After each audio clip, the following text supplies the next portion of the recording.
Hey everybody, Kevin Bradley with Jiu-Jitsu Times here for an emergency mini podcast interview named to be determined later. I am here with Emerald City Invitational co-founders Sam Micale and Andrea Scalisi. Guys, thank you so much for coming on the show to talk about the crazy situation that we all got to experience. Anybody that was tuned in or there live at Emerald City this past weekend. First of all, how much sleep have you guys gotten in the last few days? Probably about 4 hours and since Thursday. 6 days. Yeah, I would have to imagine it's just been nonstop, right? Yeah, I've been putting out fires for the past couple of days and trying to keep people happy and trying to, touch base with some of the people that were, affected by it and everything. So trying to make things right with everybody and behind the scenes too, and the little things. You know what I mean? Well, yeah, the promoter has to do that with every show. I think there's always little things that go wrong with each show that you have to rectify after. And I mean, even things outside of what happened in front of everybody. You know what I mean?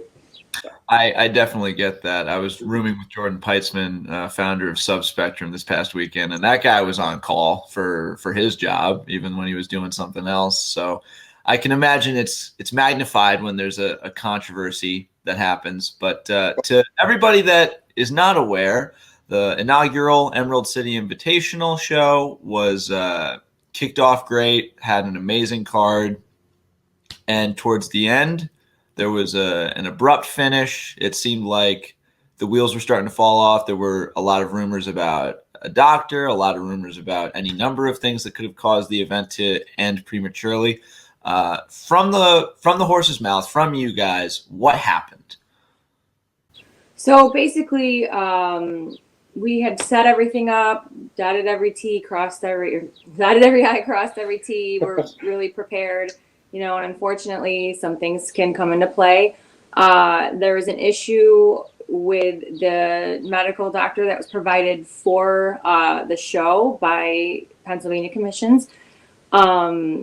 Commission said that we had the doctor at 5 p.m. for our show start. About 9:30 p.m. the doctor they reached out to me and said the doctor didn't want to stay anymore. He was on call for work in the morning.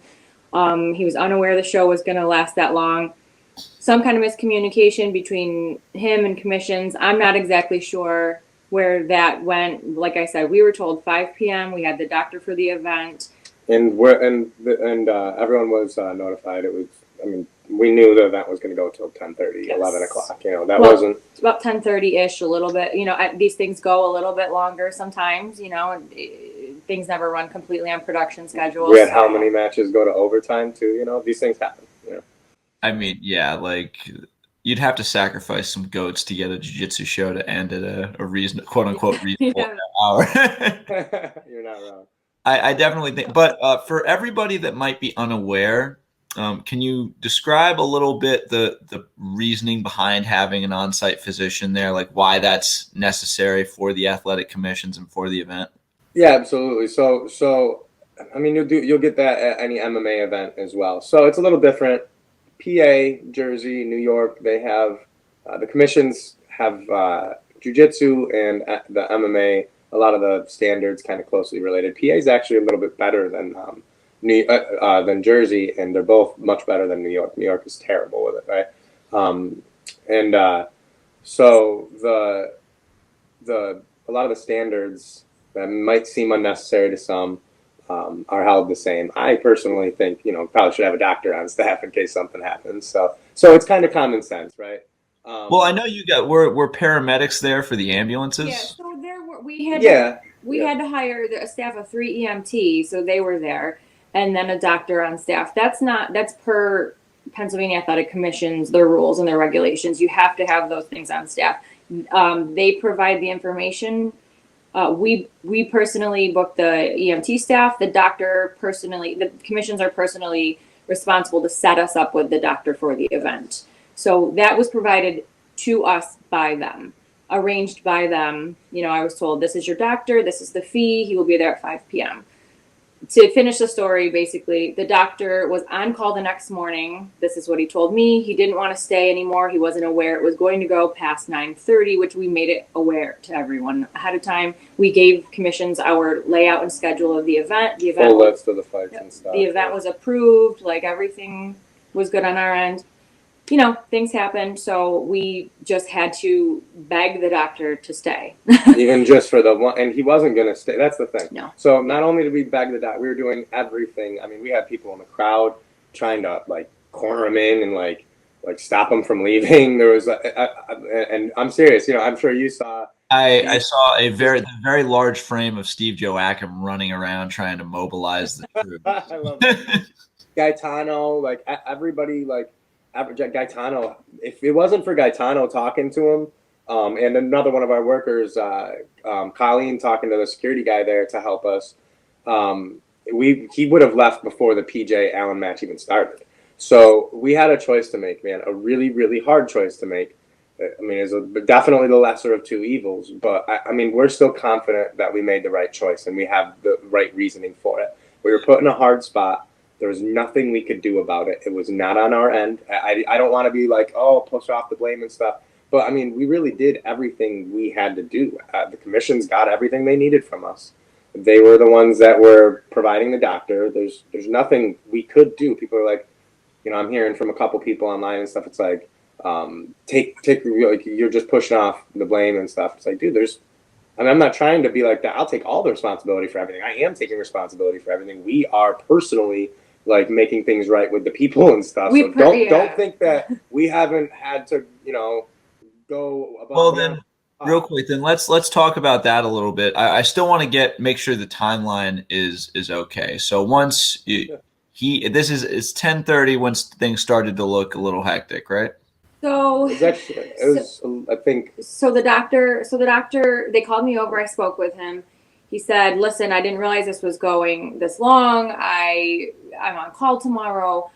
I said, we had given everybody a timeline of 10:30. He said, well, if this goes past, 10, does it even help if I stay past 10? Are you even going to get this event done? Or if I'm not, if 10:30 doesn't even help you, I'm not staying past 10 o'clock. He was a little unreasonable.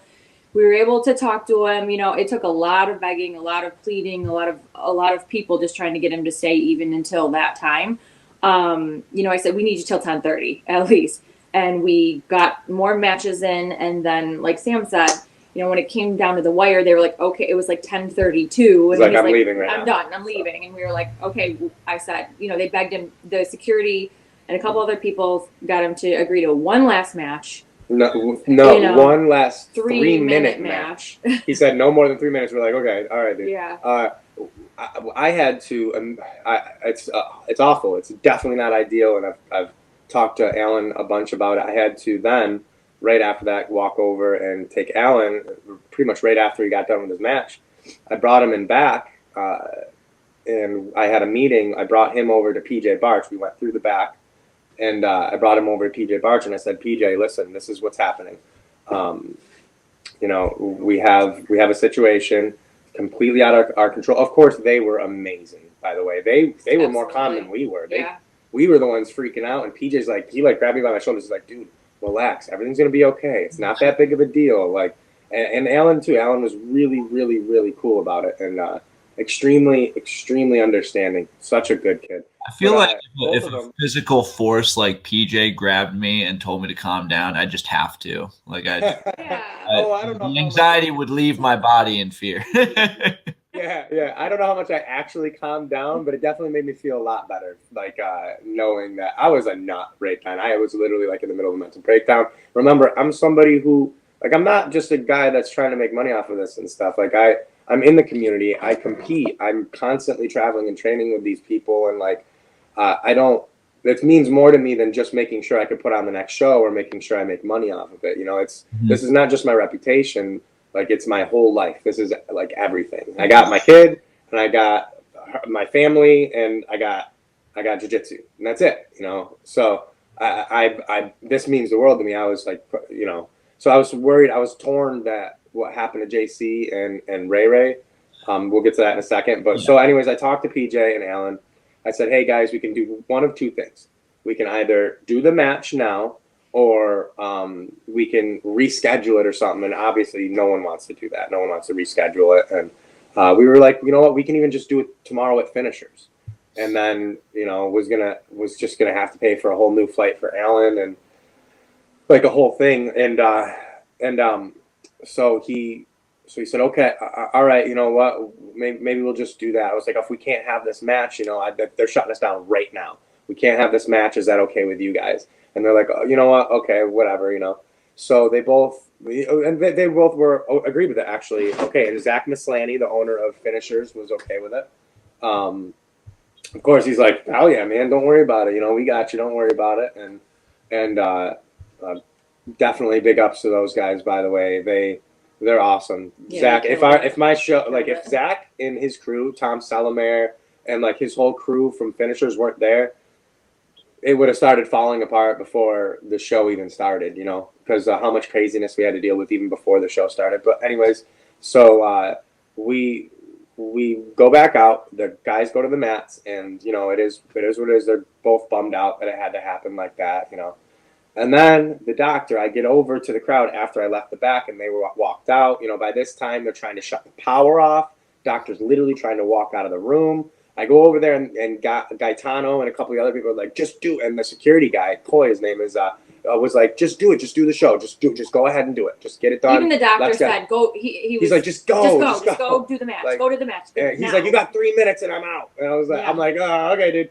And Zach was this guy actively like, I'm falling asleep right now. I'm gonna. He was on. I'm sorry. Go ahead. It's okay. He was on call the next morning. He was on call. Well, he's a doctor. He's a doctor. I don't blame him. He's a doctor. He's like he was an anesthesia doctor too. So you don't want to mess that up. Like, you do not want to mess that up. You don't want to be asleep. Exactly. You know, at 6 a.m., he was frustrated that he was given the incorrect time, but not by us. But do you just on that point for a little bit? Do you have any idea where that miscommunication could have come from? Yes. So we were told by commissions, this is your doctor, this is the time. He'll be there at 5 p.m. The commissions was given our list of the event, the full list, you know, and we had told the venue, that the event would go till about around 10:30. Commissions told the doctor about around 5 to 9. I saw a message on his phone. The event should go around 5 to 9. Where that communication fell apart between him and the doctor, I don't know. You know, that timeline was never discussed with anyone. I don't even know. That doesn't even seem like a reasonable timeline for the schedule that was given. Regardless, you know, especially with the list of matches that was given to him, there being even more matches. Remember, we had a couple matches drop out. Yeah. So Robert Schaefer and Savion's match dropped out the day before, right? Yeah. Huge bummer. Speaking of like big well wishes and prayers to Rob, who's dealing with the biggest calf infection I've ever seen. He says to me, he messages me yesterday, and he goes, hey man, I heard about what happened. He said, you're welcome. And I was like, what? What's the matter? He's like, if I didn't get staff, you would have had one more match on the card. So he's like, I'm on the mend. It's all good. I was like, you know, awesome guy. Yes. Get well soon, buddy. Kim Tara also dropped out a couple of days ago too for the same thing. Crazy staff. So I hope he's doing well out there. He's out in Hawaii, I'm pretty sure. Hope he's doing well and getting healthy. But okay, so we go over. Keep going. I go over immediately as the doctor says that. I run over to Zach Mislany and the boys, and I'm like, "You guys good? You know, let's do it. Let's do the match." And they're like, "Okay." Yeah, they were like, "Let's run it. Let's do it now. Let's fucking do it." You know. Yep. And I mean, it's not ideal. He had maybe 5 minutes in between the matches, which I mean, that was a big thing that a lot of people had remarked on, is that this guy not fresh at all. No, I mean, and listen, you already have. Alan and PJ had already had a match, and PJ already beat Alan. I think more than once, maybe just once. I don't remember. But so he knew that the odds were stacked against him already, and he was going to have to be in like tip-top form. So obviously he's going to be upset. Right. And you know what? He's right when he posted what he posted. He wasn't wrong. What if? You know, we don't know. If he had the 10 minutes, assuming that last match would have gone even more than 4 minutes, That's another 5 minutes, thing too. you know. You never know. We don't. You He never could have been know. right back on the mats right after. Yeah. So like as it's been a little bit of time and I'm looking back on things, you know, we got to take everything in an outside perspective. Emotions are high and stuff, and obviously, we want our people to win, we want our friends to win and stuff, you know. But I mean, there's only so much someone could do in a situation like that, and it's not that different to a lot of other situations I've seen. But regardless, it shouldn't have happened, and I do take the blame and the responsibility for it. And I made it up to Alan the best I possibly could. I made it up to I'm working on getting him a top 10 opponent on the next show for sure, 150%. I've always been a huge Alan Sanchez fan anyways, so I want to help him. We talked a little bit that night, and you had said he was your dark horse. Yeah, so. yeah, that's right, man. I said to everybody, no one that. like. So there was one other person that was like, dude, you're right, like Alan Sanchez. That's it. It's Seth Daniels. Seth Daniels was like, I'm telling you, man, watch out for him. He's like, he's my favorite in the tournament. Him and John Combs, one of the two. Yeah. And man, he hit the nail on the head. Alan looked like an absolute killer. I thought there's no world he beats Tackett. You know, honestly, when that match started. Remember, see now. So who would you think would win? I know BJJ math is whatever, but who would you think would win in a match between Cody Steele and Andrew Tackett? Cody and Andrew. That's true. You know where you want to go with that, Sam yeah. has beat Cody for the world brown belt title in IBJJF. Mm-hmm. So I don't understand. Like I said, math, MMA math, BJJ math doesn't always add up, right? But I knew that Andrew, that was going to be the toughest test for him. I knew that Andrew was going to have a real test in Alan Sanchez. And then Alan beat Jay-Z Cavalcante, of all people, was a legend. And Jay-Z threw him through a table. Yeah, dude, I totally missed that. I see now. Okay, so that's when the craziness started. Okay. No, actually, I think it was the match before that. But Jay-Z and Alan, I didn't even get to watch that. I didn't even get to watch most of it because of the craziness, you know? I know, and I'm like a super fan too. That's the thing that bummed me out like more than anything. I didn't even get to watch these matches. It's the whole reason why I put this thing on. Well, the stream looked great. The stream looked great. If that helps, so go back and watch it. Yeah, we've been watching it. I've watched it probably 5 times. So. So at this point you've got your last fight of the night. Both guys are squared away. It's obviously not ideal, but they're good. Talk to us about the big super fight that you had to cut. Ray JC. Oh. No, so this one is hard for me. It really is. I felt terrible for Alan and everything, right? But I mean that's not crazy out of the spectrum. That's not. I mean, I was talking to the Flow guys and stuff. This is not something that's abnormal. It's not something that you don't see and stuff. You know. I mean, it sucks. Wicked unfortunate circumstances for sure. But these things happen. You know. It's really sucked for JC and Ray. So we had a choice to make. 2 guys that came from across the country that had just fought through a whole tournament to get to a spot to where they were fighting for $5,000. PJ fighting for $6,000 because he tapped everybody else. Yeah, he earned the extra 1,000. Yeah, he gave him an extra 1,000 because he won all of them by submission. So he won the bonus. It's $250 per submission for the event, like in regulation, right? So, anyways, Alan and PJ flew from across the country. They went through that whole tournament and stuff. So if we put that super fight on, we took the chance to put that super fight on anyways and didn't do the finals match, that would have been so much worse. Yeah, it just wasn't. So there's no way to make everybody happy, obviously, right? It was not an option. We had to pick the lesser of 2 evils. So I talked to JC and Ray. They, of course, were extremely understanding. John and I are close. He's a very good friend of mine. I've trained with John a bunch. I know him well. He knows me well. We're close. He knew that I was honest with him, man. I was like breaking down, dude. It was one of the most stressful nights of my life. One being because I do value that kid's friendship a lot, and he's such a good kid. He's always done so well by me, you know. And I respect him a lot. So to have that happen to him on my show sucks. And I'll tell you what, nobody gets fucked in the jiu-jitsu community like that poor kid does. Not a single person.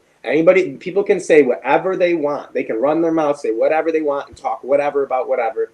Nobody gets fucked like John gets fucked, man. He just constantly, for the past 3 years, has had opponents. He took a break for a little bit from competition because of the bullshit, because he couldn't even find matches because nobody wanted to take him. But he's had so many people back out because of injuries and stuff. Like, Constantly.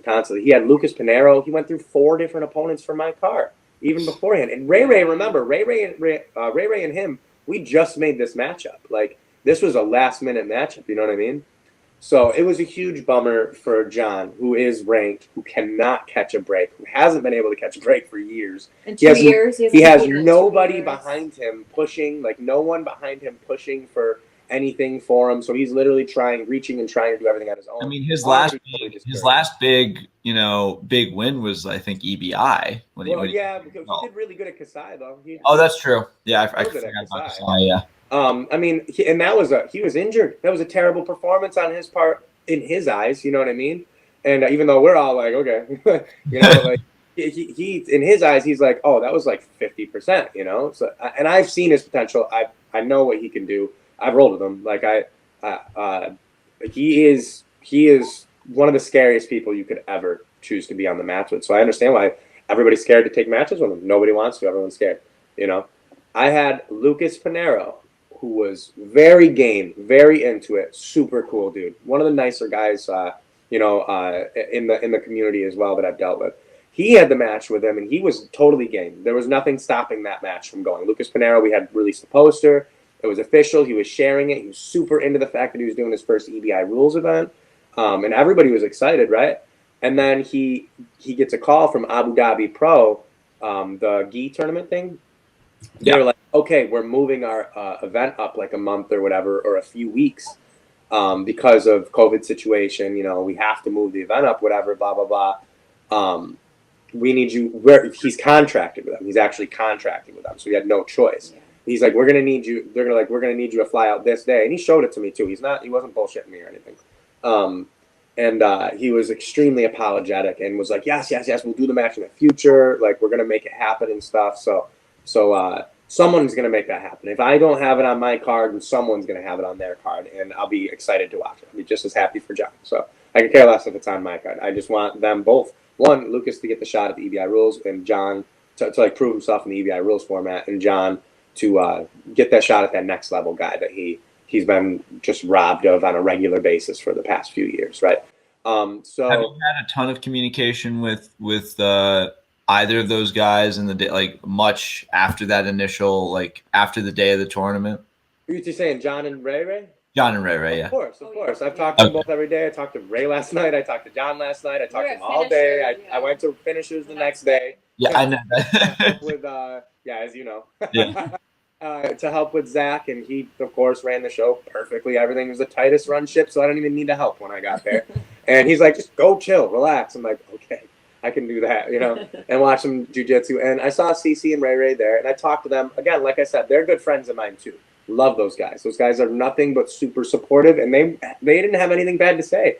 CC was heartbroken. Of course, she's going to be emotional and pissed off, And Ray of all people handled it. Who had the most? Human. Yeah, like he had a huge opportunity given to him, and he had to just swept out from underneath him at the last minute. I did not want this to happen. I do not want.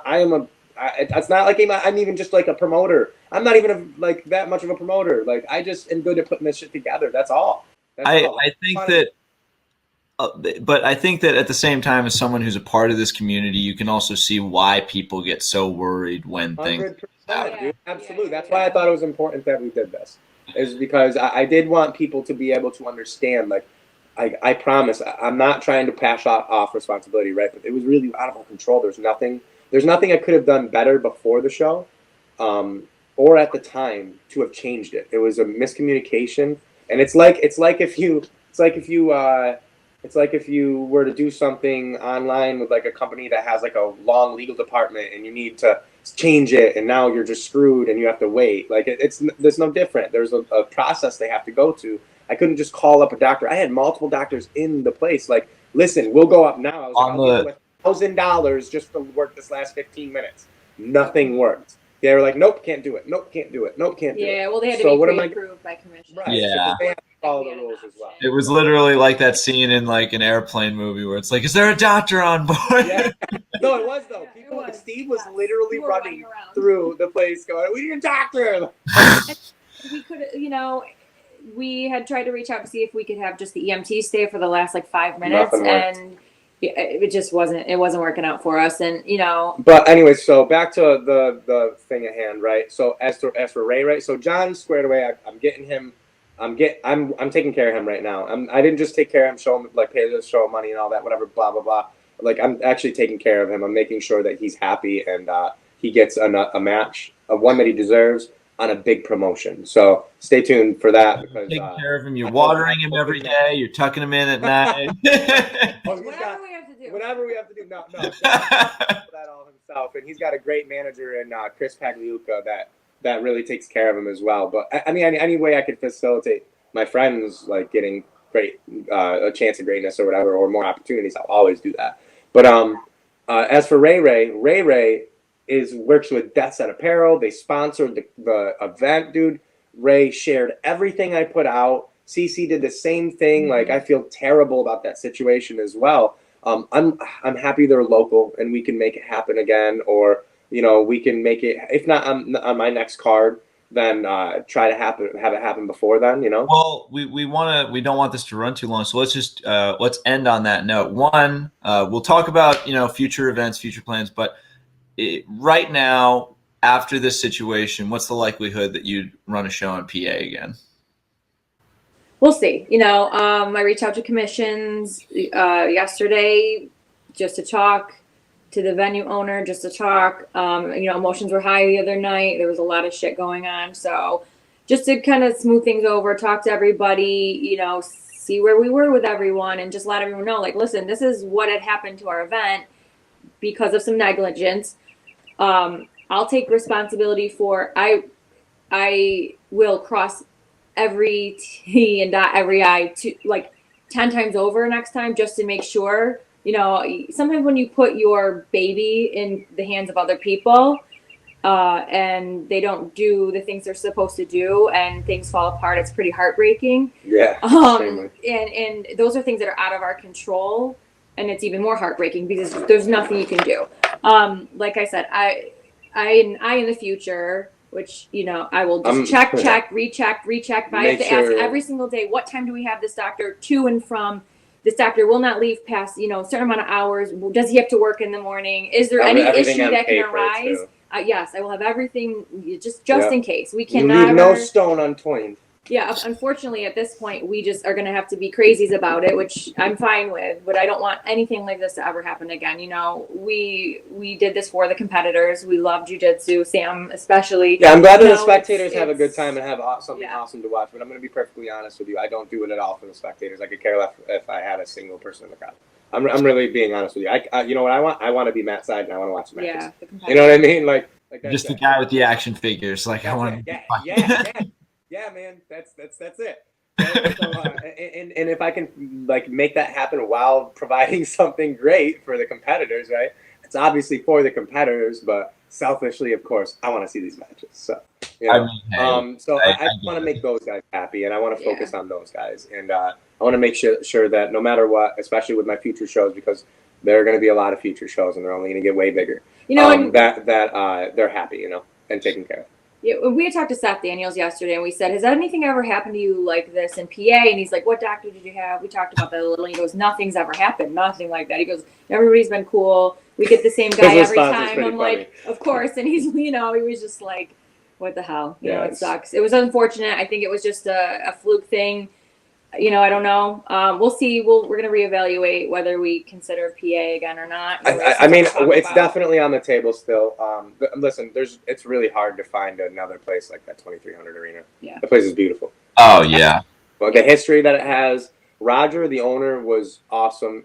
Roger, shout out to Roger. Yeah, he was wonderful. He was wonderful, for sure. Was a super awesome guy to work with, even when tensions got high with other situations. That some of the competitors and stuff had to deal with. He calmed everything down and made everybody happy, and he's like one of those guys, like, yeah, don't worry about it, kind of, to me. So I'm like, all right, you know what, you're right, dude. So we've covered things as they stand now. Can we get any insight on the next event, the next show? Yes, you can. Hell yeah. So I already have a hell of a lineup I'll be announcing too. I'll give you a couple names right off the bat just to get some buzz if you want to throw that in a title, some clickbait, you know. Clickbait, hell yeah. I have Josh Cisneros 100% in. I have Gabriel Souza 100% in. Luis Quinones is 100% in, and John Calistine are 100% in. So this is definitely going to happen. This is going to be a $10,000 145-pound tournament. Now, there are some other big names. Yes. Oh, that's the tip of the iceberg, bud. This is going to be a very, very good event. And then after that, we're going to go back to the 185. So we're going to stagger the weight classes. So Third Coast announced that they're doing a tournament in a weight class that I wanted to do. The promotion that has like the shows on Fight TV or whatever it is. Yeah. And they're having a show sometime in the summer. I don't know. It's a middleweights though. So and that's what we were originally going to do. We had already reached out to all the fighters. I had a stacked list already. I'm not going to play that game with those guys. I'm not going to play the promoter competition bullshit game. I'm just gonna put up 145 and hopes that everything's cohesive at the time with other tournaments.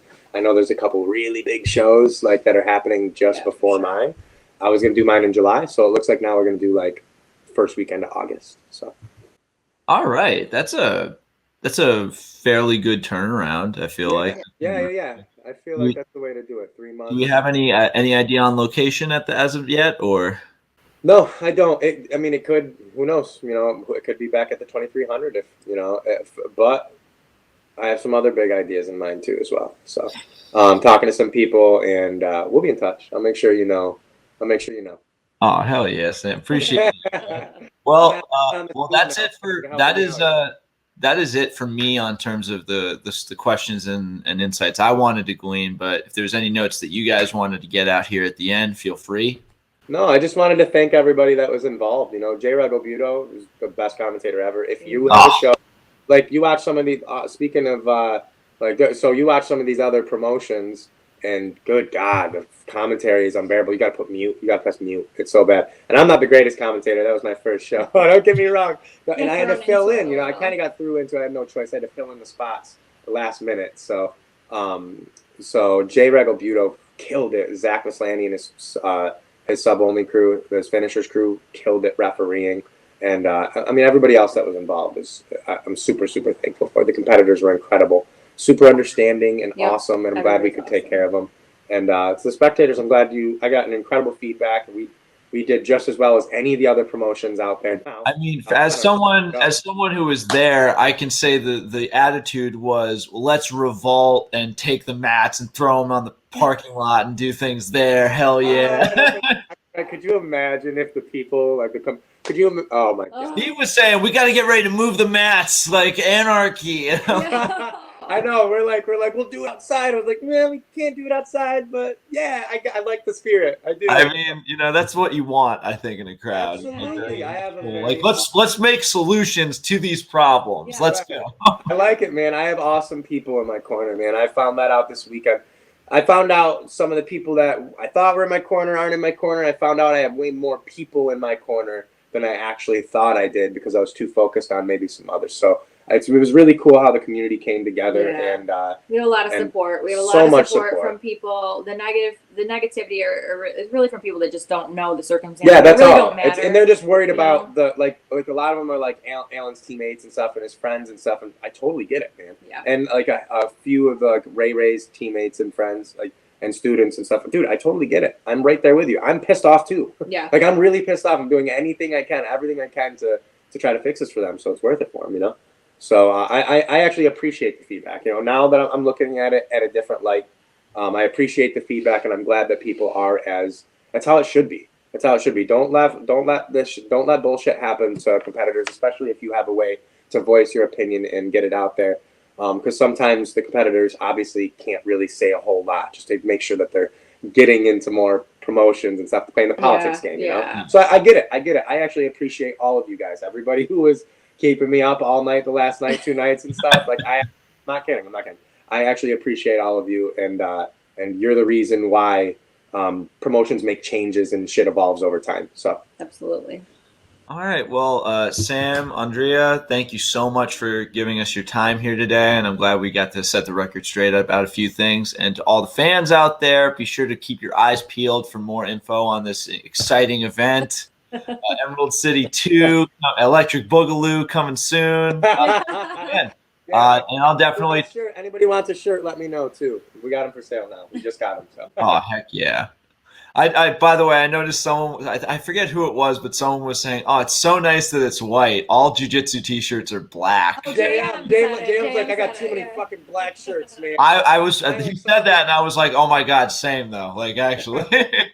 All right, well, thank you guys again, and everybody will keep you guys updated on all the updates for this next event. Thank you, and good night.